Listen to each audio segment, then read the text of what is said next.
Hello kakabsat ko! Meron tayong mini vlog ngayon. Kusinerye, ang iyong Disney princess.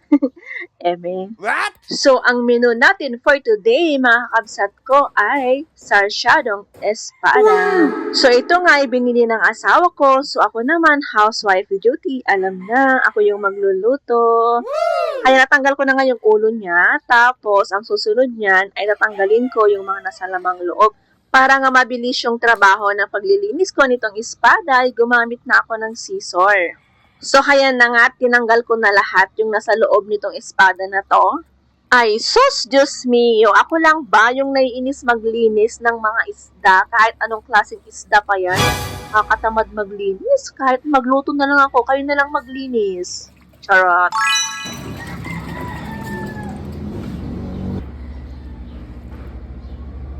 So, hayan, after nga nating malinisan yung loob ng espada, ay ikakat natin ng ganitong size. Perfect. So, naglagay nga lang ako ng konting hiwa dyan para kapag magprito tayo ay mabilis lang maprito sa loob.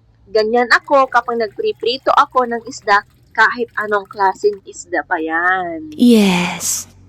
So, syempre, hindi mawawala ang sibuyas, bawang at luya sa ating mga ingredients. Of course, laging kasama yan. Siyempre, pag sarsyado ang pinag-uusapan, siyempre may kamatis yan at saka itlog. Diba, mga Marcy?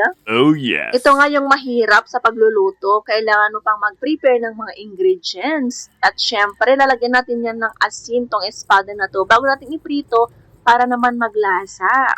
So, after nga natin mag-prepare ng mga ingredients, yan yung mantika namin na gamit. So, maglalagay na tayo sa pan. Hintay lang natin medyo mainit yan. Kasi kapag hindi mainit, Diyos ko Lord, didikit itong espada na to. So, isa-isa nga lang yung paglagay natin dyan kasi mahirap matalsikan.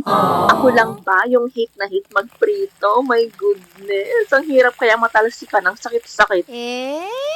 Sibuyas, garlic, ginger, and tomato. Sarsyado.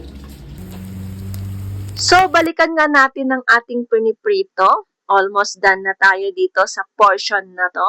Okay, ito muna yung itlog. Ginaganyan-ganyan ko muna siya para ready na ihalo na lang. So, nag-separate lang ako dito para may kasama tong pritong talong natin. And then, Oh, charan! wow. Ready na nga ang ating mga ingredients. Ayan, at magigisa na tayo. Unahin muna natin ang sibuyas, bawang, luya, at kamatis. Kayo na bahala kung ano yung unahin nyo, ha? Basta ako, ganyan yung akin. Charot. Kapag luto na yung kamatis ng ganyan, ay ihahalo mo na ang itlog. Tapos, i-mix lang ng mabuti para mag-blend. And then, syempre, maglalagay tayo ng tubig dyan para mas lalong sumarap at may konting sabaw. Tinimplahan ko na nga pala yung kakabsat ko ng patis. Sorry na po, hindi ko na video. Tapos, ito nagburik yun na naman yung kabel tayo. Kit ipisok tayo mo dito espadan. Ayan, ready to go. Mix agad. So, ito na ang ating sarsyadong espada. O, diba? Parang mukhang masarap. Wow. Pero masarap talaga yan, ha? Yan lamang po. Thank you for watching sa ating Kusinerye for today.